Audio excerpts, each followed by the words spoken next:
Hey, Rent to Retires, it's Adam Schrader here with another episode, joined as usual by the founder and CEO of Rent to Retirement, Zach Leemaster. And we are very excited today to be joined by one of our Academy members, one of our investors, and quickly becoming one of our good friends. Sarah, thanks for joining us. No worries. No problem at all. Thank you so much for having me. It's really nice to meet you, Adam, and Zach virtually. I'll call it in person. So thanks for having me. Yeah, the in person of today's world. I know. So tell us about, how did you even start considering real estate? Like why did you decide this was an avenue? Because I mean, you work in a field that I'm sure has, a 401k, and you probably have an IRA. So what made you decide you needed to venture out and also do something in a different avenue, and that being real estate? Yeah, no, thank you. So you're correct. I have both my husband and I both have, full-time jobs in healthcare and biotech industries, respectively. I'm in biotech. He's in healthcare. So I had essentially, no, there's no time for, full-on real estate, fix and flip type things. So that's kind of how I got really interested in the turnkey model. But way back when I first got involved in real estate was actually at a party that I was at, and a friend of mine, we were talking, and she was a locum tenens physician, which means essentially that she travels around the country and fills in for hospitals that need, an internist or a staff when they're short-staffed. A lot of times it's, rounding physicians, whatever. So she kind of had this, not transient, I'm trying to think of the right word, but this lifestyle where not transient, but transient. Yes. Where she would travel a lot for work. And she had, funds. So she had money. It was a different type of payment structure than like a 401k type situation. So she didn't have kind of that type of retirement plan, but she made quite good income as a locum tenens physician, but she also kind of didn't have time. And so she really told me about like how she was investing in real estate. She had just started investing in real estate. It was amazing. I forget exactly what model like she was doing, if she was doing a turnkey type model, but I imagine it had to be with the amount she was working. And she told me about BiggerPockets. I think I mentioned this like in my on the Academy member Facebook page. So she told me about that. She's like, you have to listen to this podcast. It like will literally give you everything you need to know about real estate. So that was literally in 2016 that this happened. This is when my husband and I were both in post-grad school. So he was doing his residency and I was doing my postdoctoral fellowship. So we had like, zero money. Yeah, lots of spending cash. Yeah, we had no money. But I just give you that time frame because it was like a long time ago, right? And I listened to BiggerPockets like for that entire time frame, and I loved it. I learned so much. I was always interested. I did actually put some money into like a crowd-funded, real estate investment portfolio, actually a local one where I'm based. It turned out.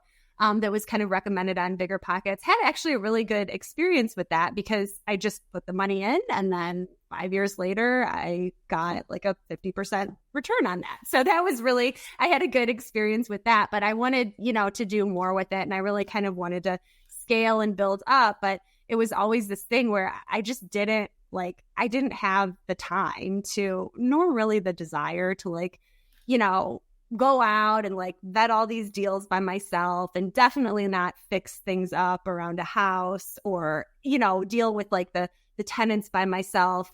And so I had sort of, especially as like my career has, gotten, I've just gotten further along in my career, I've gotten even, less and less time. And so that's essentially how I got involved in the turnkey model. And I was always interested, but I didn't understand exactly how to do it, right? And so again, with BiggerPockets, I heard your ad a couple of times about how, great, this company has a great review. It's a nice turnkey company. It's large, whatever. So that's how I got, I found out about rent to retirement. And then I talked with Tommy, your investment strategist, and that was just, that was it for me. Then I immediately bought 2 properties. And so I think with your platform, what's great is the education is wonderful, but especially for me, it just gave me an actual way to do this, right? It gave me here are the properties that you can look at. Here is somebody that will literally answer every single question that you had, no matter how ridiculous it is, within a few milliseconds. So it was really, really helpful to kind of have some, to first of all have I trusted that you guys did a good market analysis. I mean, I did, I also kind of looked at the markets individually, but it was just nice having kind of that filtered down list to choose from, have a rough basis for the numbers to look at. And then really kind of having a concierge type model to help you with the actual execution of the deal. So I think that's what I wanted to kind of share with regards to my story, because the education is fabulous, but really having a platform to help you kind of get it done and get these properties under contract, I think was just really, really helpful for me. Sarah, thank you so much for sharing your story with us. And I think a lot of people will resonate with a lot of people, and they can relate to that. It's interesting to hear just where you were introduced to real estate and kind of what appealed to you. And I want to dive into that a little bit deeper. Real estate appeals to a lot of different people for different reasons.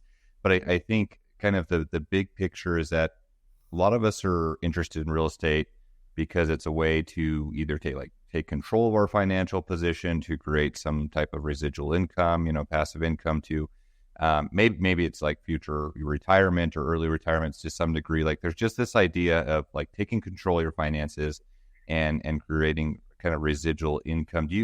Let me ask you first, was that the initial appeal, or what was it really if you had to hone in on one thing about real estate, because there's a lot of different things you can invest in. What was it that really drove your interest? So when I was younger, it was cash flow. I was I want more money, right? But now it is tax savings. It's tax savings. And then, like you said, kind of planning for retirement, early retirement, or supplementing my income, just so that, we can be in time. Eventually, we can be a little bit less reliant on our W-2 jobs. So I think that's, it's financial freedom, which I'm sure most people want. But currently for our situation, it's not so much about cash flow for me or extra residual income. It's more about, having a tax savings strategy and then kind of building out asset portfolio for the future. Yeah, that's very interesting. And I think we see that evolution over time as well. People they like cash flow immediately because it's tangible. It's yeah, I can, if I got $300 a month, on cash flow, and I can buy X amount of houses that do that, then I can, have some level of financial independence. But then you realize that real estate's a long game. Cash flow may vary or whatever, but real estate really is, the more you learn about it, it's a huge tax savings. There's so much, so much value in that. But it's interesting to hear your journey. I mean, you kind of got turned on to Bigger Pockets, which was great. We're very active on Bigger Pockets, of course. And they kind of, I think a lot of people are driven towards the BRRRR model or rehab properties. If that's kind of or at least historically has been the big kind of push with a lot of, I guess, their public figures, at least initially, is you have to be hands-on. And I guess what I've kind of realized over time, I'm interested to hear, I mean, you decided that turnkey was a route for you where you could be less involved, maybe take less risk of a rehab deal. But to me, I've kind of viewed real estate as because I've done all the above. I've done wholesaling, flipping, we've done all sorts of different asset classes, and there's a lot of time and risk and variance and all of that. But at the end of the day, it comes down to buying and owning real estate over time. Buy and hold real estate. Yes, cash flow is an aspect of that, the tax benefits, but be it rehabbing properties, that's another job, and it's often a high risk job. Can be a high reward, can be a high loss, type of situation that's really time intensive. But can we talk a little bit about that as far as your initial introduction? It sounds like there was someone that was doing real estate. We don't know exactly what she was doing, but it was maybe a scenario of being some level of passive income. Maybe she has some rentals. But talk a little bit more about your decision to invest in long-term hold properties versus getting the shiny object syndrome of like, hey, I have to find this undervalued house and rehab it or be on HGTV or something like that. Can you walk us through that? Yeah, no, sure. Well, and you're correct. Like at first I was super into the idea of house hacking or doing a BRRRR, but my husband was like, we're not like house hacking right now, which, it's fine. If I was younger, I would totally do that. Like my little brother is very interested and I'm like, buy a duplex. So, he's, if I were younger, I think that would be great, but just where we are in our lives right now, it's just kind of not something that we're really interested in doing right now. And then just with regards to any kind of rehab, I'm just being realistic. I mean, I'm not going to do that. Like my husband and I, we work more than full-time, more than 40-hour jobs. Let's call it 50-hour per week jobs. We have a 3.5-year-old son. Like we like to travel. Like we just don't want to do it, and it's partially like laziness, I guess. It's just not, but like, it's not laziness. It's just, we don't have time. We don't want to do that. But I do want to be in real estate because I understand essentially you have to be if you really want to build wealth. Right. And it's always been very interesting. It's easy to understand. It's, it's very tangible. There is the illusion, I guess you could call it, of control because it's a real thing and you can kind of see the money coming in, going out. There's legislature in place to, what's going to happen with your taxes. And I think as long as you're not like super married to like the cash flow, if you've got like single digit number of properties, it's pretty like low stress and low pressure, right? If you have like the turnkey model. So that's really kind of what, appealed to me. Like I was just like, okay, I want to do this. I want to not just put money into like a syndication deal or, something that is where I totally don't own the tangible piece of it. But I really can't like do any work, right, for it. Like aside from do the loan applications and those types of things, like there's nothing that I want to do, like go to the property and like paint or fix anything. So that is really, that I'm being totally honest, that is my motivation there was like, I was like, this is the way that I can basically have everything I want. I want to have rental real estate because I like the idea of having something that I have the option to like hold on to. Like I could just hold on to it, for a long time until the mortgage is paid off and then have that cash flow, or I can do all these other things with it. But I also don't have to like be a landlord. So that is, yeah. You made it sound when you were talking, especially about that coworker being kind of the one that introduced you to it, that you don't have a lot of like, support system really close by, like family or friends wise, who invest in real estate. So can you tell a little bit about kind of how you've built up or what you've used, whether it's Bigger Pockets or Academy or what, about how you've made yourself feel comfortable talking and investing in real estate, even though you don't have, it doesn't sound like you've got 10 people. You can be like, hey, you're a real estate investor. You're a real estate investor. Friends, let's get together and talk about this. It's all, over the internet or what. So what made you feel comfortable enough to invest in real estate? Well, I mean, I'm more, it's funny because I'm a scientist, but I am not crazy analytical. Like I'm more of a ready, fire, aim kind of person like you are, because I like to think it's because I understand that there's no way I can ever have all of the data to make a fully informed decision, right? So I like the idea of, okay, I have this information. I'm going to try this strategy out, and then we'll work from there to troubleshoot if things go wrong. So for me, I mean, I had been like wanting to do it for so long. I was just, the time was just right. Like I said, it was just having access to your guys' platform to like literally help. Like I had my call with Tommy. I was like, okay, so like, what do I do now? And he's like, well, now you need to like apply for a loan. And I'm like, okay. And I'm like, okay, I will. Do you have a lender that I should try? And so it was really just having that, because, I literally would have like 5-10 minutes here to kind of dedicate to it. Right. So I think that was the thing. I was ready to go. I just needed kind of a method and a little bit of kind of one-on-one sort of help to get me through each step.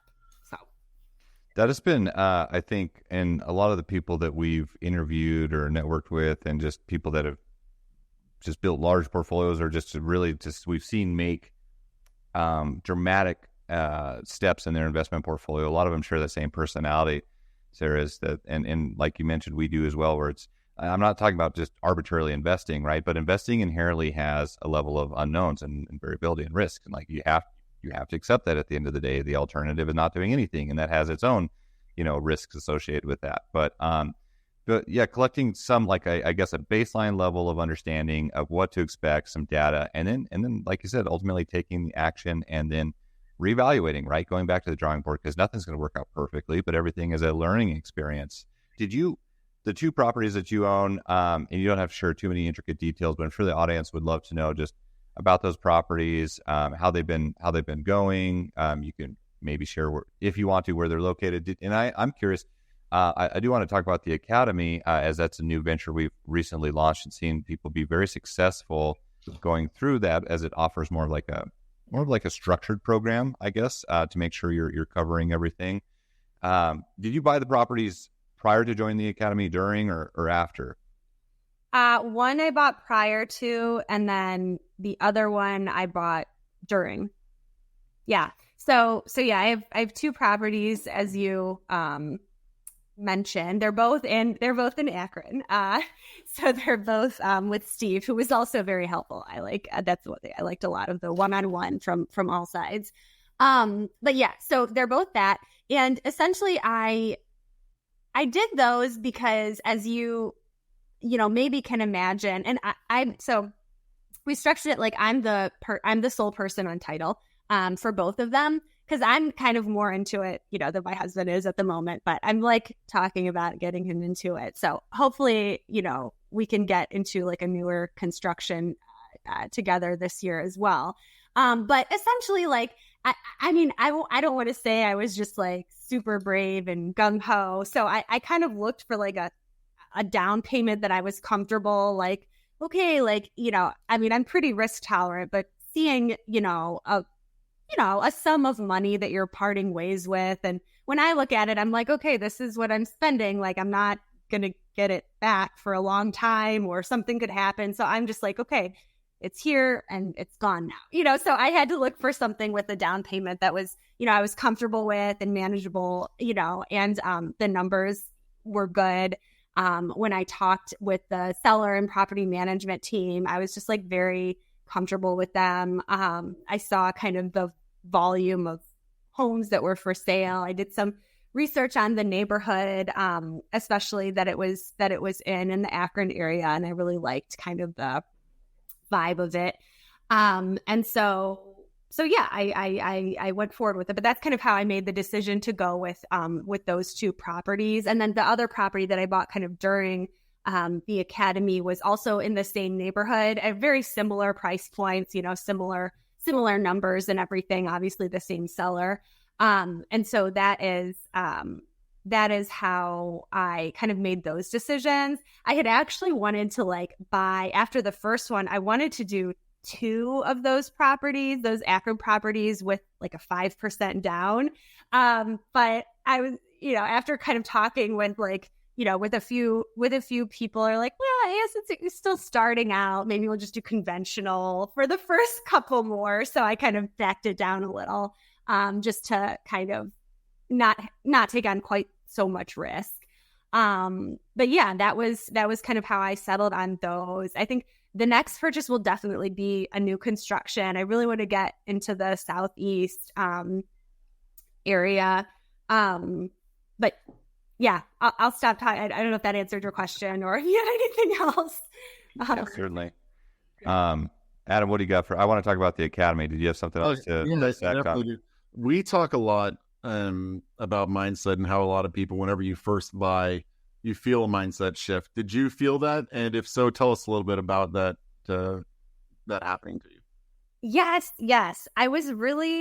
It was very empowering. So I'm super independent. And so I felt very like powerful when I closed on the house. And I really like that feeling. I was like, wow, like I did this by myself. This is like my house. And yes, my husband and I, we do everything together, but it was very empowering to kind of close on the house and just really feel like I was being really strategic about my family's future. Right. So I really, really liked that. It was, for me, it was exhilarating. It really wasn't scary. I mean, I think if I would have maybe gone into like one of the new constructions and put down $100,000 or something, like obviously that's a nicer one, that would have been a little bit scary for me. But I picked something that was within my comfort level. I felt comfortable with just the kind of collective support of your company, and then also just with the individual property management team. So I think having that level of comfort and then just actually being able to do it, I was just very exhilarating. I felt, very powerful. I was excited to kind of do it all over again. That's awesome. It's addictive. Yeah, I know. Yeah, I was really, I was really excited about it. So. Yeah, the first property or a couple properties, especially, I mean, whether it's your first investment property in general, or especially out of state, like that is such a mind shift change, and it's so, I'm glad to hear that it felt so empowering, and it should be, I think a lot of people put up this guard of like, there's so many unknowns and it seems daunting, and like, that's normal. We all go through that, but then you go through the process, you find out like, as you further educate yourself and you learn along the way, like it's not that daunting, right? There's in real estate, like say, it's a tangible asset, there's plenty of ways to go through and actually understand everything and verify all the numbers and, just become a more savvy investor. And it's like, okay, and that's a really big change from your first property. But then as you progress, it's like properties after that, like you continue to invest and you continue to grow and like you learn along the way. But it's almost like you lose track. At least this is how I feel. I'm interested to hear your opinion, Sarah. But it's almost like if you're gaining or losing weight and you're like stepping, or you're looking at yourself in the mirror like every day, and it's hard to see, the progression. But then if you look at photos of her over like a 6-month or 12-month period or whatever, it's like, whoa, that's a dramatic change. And you're just kind of progressing and really furthering your knowledge. But it's hard to know just like how far you come with different milestones. To me, it's really important to like set goals and understand like, hey, you're accomplishing these different milestones. When you start investing, or do you now, do you have any like short or long-term goals or milestones, or like, hey, this is our goal that we really want to accomplish, or this is, you talked about kind of what's next for you. Did you set any kind of milestone goals? I did. And I would say like, so for me personally, I'm in acquisition mode for our family. So I think I try intentionally to not look at it really closely, right? I will kind of like you do, Adam, like I'll just pull the report, once a month. At the end of the month, see everything and then look back. I don't like, I try not to, I don't really communicate daily or weekly or even monthly with the property management company. I don't like do their jobs. Yeah, I don't like watch the cash flow, look at, I have the mortgages set on auto payment. I just try really hard to kind of step away from that, which I know that's very specific for my situation, because like I told you, I'm really not focused on the cash flow. I'm just really trying to kind of build the portfolio and kind of scale up. So, my essentially the goal I have for the portfolio with regard to cash flow is that the properties kind of like sustain themselves aside from the initial, seed money that I put in for the down payments. And I understand there's a stabilization period of, a couple months, or there can be. But like for me, it's like, as long as they're basically sustaining themselves, like that's good. Like, and I understand that there can be some fluctuations, but that's kind of what I'm looking for the cash flow thing. But with regards to the acquisition, the acquisition sort of goals, I was like, this year I was like, okay, I want to buy, I really want to buy 3 more properties. I wanted to buy 2 in 2024. Like I wanted to buy 2, Midwest cash flowing properties and then like 1 new construction. So I purchased 1 of the cash flowing. And then again, I will definitely, I'm going to do a new construction for the next one. So I might be able to hit that. I might not. But essentially, I'm trying to like, I guess you could say I'm going to try. I have in my head that I will like double every year. So kind of an exponential growth for at least, the first 5 years or so. And that was just kind of like that's just what I want to do. It's an aspirational goal. I love that. Yeah.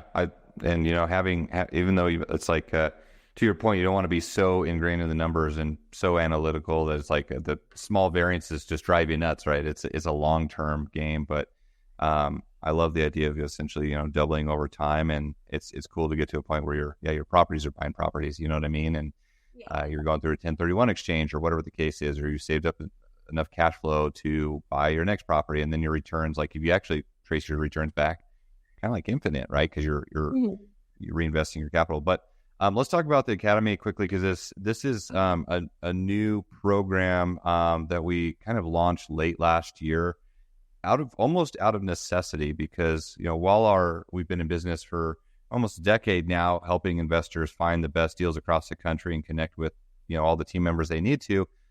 People were really asking for like more of a structured plan beyond just having kind of general strategic conversations with our team, and that's what we really tried to put together in the Academy.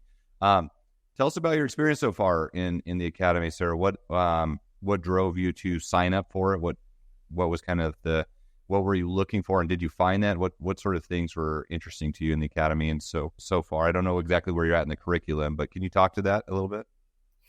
Yes, sure. And I was telling Adam, I mainly listen to it when I'm driving. I listen to all the content that you guys have, in the Academy while I'm driving. So I think where I'm at, I just listened to, I think it's month 3. I forget which module, but I just listened to the talk about seller finance deals. So that's where I am in the curriculum. Is that. And I did find that really, really interesting and very helpful, by the way. That was a great talk. But yeah, so I did absolutely find it helpful. I think some of the, especially some of the really granular things, like where you kind of go through all the numbers and metrics in great detail, and then the resources that you have kind of attached, like the calculators and the spreadsheets and things that you can't necessarily get on the website, or that I didn't know about because I'm not, trolling your website all the time. That was very helpful. And then kind of going through the process, right, of like purchasing an investment property, what's really important, like the steps, like what's really important during due diligence, the insurance policies and things that you can have on and things you might not need, or at least to review. So I think having some of those like granular details was really helpful to me. But I think and that's partially because I am like already sold on real estate. So like, I understand I understand the benefits, not as well as you do. But like, so it was very helpful for me to listen to kind of the tax, the tax benefits and why do you want real estate and, an inflation hedge. But I kind of was already like, okay, I know I want to do this. So I think for people that especially are looking for more of that, you guys do a great job of kind of outlining and putting it in, an acronym and a structured format of like, why is real estate wonderful? So I think that's great.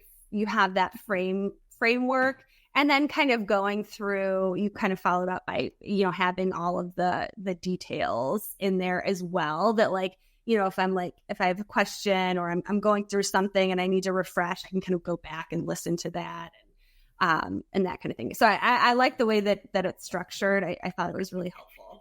What has been the most surprising thing to you, just investing in general, that I think that maybe that you didn't expect coming into this, that, I mean, for good or bad, what was something that was just completely unexpected that you've learned over the past 6 months or so? I think just that it's just crazy to me that like all these systems are in place that like I can buy a couple houses in Ohio. Like my parents are like, have you seen these houses? Like, have you ever been there? Like, what are they like? You know, like, and a lot of, it's not just my parents, it's like a lot of people are like that. And I'm like, no, like, they're just, they're there. Like, I have a report. There's software in place. I have property management team. I have a company that, sources the deals. Like, I'm just here kind of sort of overseeing all this and making decisions. That's just really surprising to me. Cause like I said, I mean, I understand, it's very clear to me why real estate is a good, thing to have in your portfolio, right? It's like subsidized by the government, essentially. Like, why? Like, you need to do that. Like everyone, everyone that has a lot of money does that. So, to me, it's, I understand that, but just having a way and an actual method to do it was just, it's just like, it was kind of, I mean, that was what was most helpful to me, but it was also just so surprising to me, like how little work it actually was, aside from asking a billion questions. So I guess that was really surprising, in a good way. Yeah. Are you, is it just you going through it, or are you making your husband go through it too, or what are y'all doing there? It's just me. I mean, baby steps with him. He already hears me talk about it all the time. So he's getting a lot of information, just like, through osmosis, right? Or whatever, having you collect the data and then give him a summary report. And so he's getting that secondhand education. Just make sure the kiddo's in the car. That way, that's an early education right there. That'll save you money on college. Exactly. He is in there a lot of times listening to it. Sometimes we have to pause to listen to like the Sing 2 soundtrack. Yeah. You put in some Baby Shark, you mix it into the to the real estate education, where I have a 3-year-old as well. So I empathize with you. Yes. Sarah, let's as we kind of wrap up here, I mean, we really appreciate your time and just letting us pick your brain. As we mentioned, there's so many people that are in our audience that just haven't taken that first leap yet, right? And that's so important. Like our goal, ever since the foundation of our company has always been like, our goal is just to help people get started. Of course, we want to help people scale and really become a sophisticated investor, utilizing all these different creative financing options and tax strategies, because real estate is just, as you mentioned, like we're all sold on it. We're all very passionate about it. And it's the more you understand it, the more clear it becomes that this is really important to be invested in real estate to some degree. And this is a pretty predictable path to wealth, among other things you're doing. But the hardest part is for people just to take that first leap, right? You have, as you mentioned, a lot of people may be mentioning to you, like, what are you, crazy? You're investing, across the country. Like, that's a terrible idea. Or, maybe they're telling you their past experience with real estate where they were their own landlord or they tried to do a rehab deal and it went terribly bad. Like, there's a lot of failed stories in real estate, because there's a lot of different ways you can invest in real estate. What I'm asking from you is just a piece of advice. If you were to speak to yourself, your same self a year ago, 6 months ago, before you got started, I mean, I understand your personality, but for all the people listening out there that just can't get past that first step, what would you tell them? Yeah, I think that, so it would be a couple of things. Like, so if you're younger and, you have not as much money, not saying that I have unlimited funds, but just like, if you've got time, but you don't have as much money, I think then really focusing on understanding like the basics of real estate and like how it works and, why you need to get into it.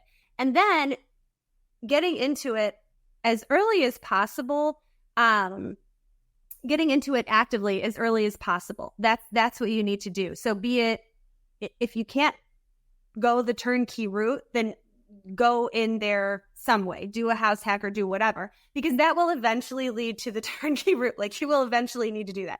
Right. But for somebody like me, and I have to tell you, I have a lot of friends or colleagues that don't do this. And I tell them about it. And you know what I mean? Like, a lot of people that are kind of my age, at my level of career, or like they've got kids, they've all got full-time jobs, and so, I tell people that, I'm like, look, like, you should probably I mean, I'm doing this because I understand, like, these are the goals I have for my family. This is what we want to do.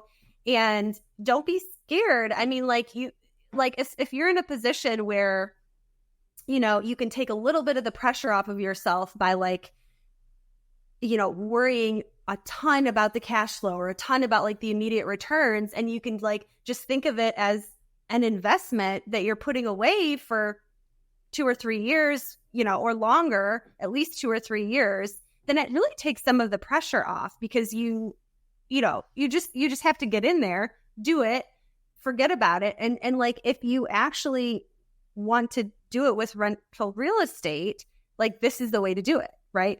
It's pretty easy. Like, as long as you kind of are okay with putting the down payment down, going through the process, like, it's pretty easy, and it's a good way to do it. So I would just say, take the leap, do it. It's fine. It's not going to kill you if something goes a little bit wrong. It's not going to, like, change your life if something goes a little bit right, or even a lot right. It's just about getting in there, getting comfortable, and then kind of building steadily. So. All right. Well, perfect. We really appreciate you joining us today. And, you know, we've got all the Academy webinars going on, so I'm sure we'll see your face plenty more as the months and years go by, and look forward to listening to your continued journey. But really want to congratulate you on getting started. I mean, I'm going to say aggressively, because you've gotten 2 in the first, you know, 6-7 months. So that's a fantastic start. You're well on your way to the goals you were telling us you were setting for yourself. So, you know, keep educating yourself, keep educating your kiddo, maybe eventually educate your husband too. Who knows? We'll see how we can pull him along. But for everybody else, head on over to renttoretirement.com. You can check out the Academy right there on the website. You can check out the inventory. You can, you know, sign up to have a call with one of our reps, just like Sarah did whenever she got started, to see what we have to offer. That's over at renttoretirement.com. And again, the Academy is right there on the page. Sarah, so much appreciate your time today. Everybody else, we really appreciate the time you spent educating yourselves today. We'll talk to you on the next episode. Thanks for watching the Rent to Retirement YouTube channel. Check out some of our other videos, like this one, or this one here.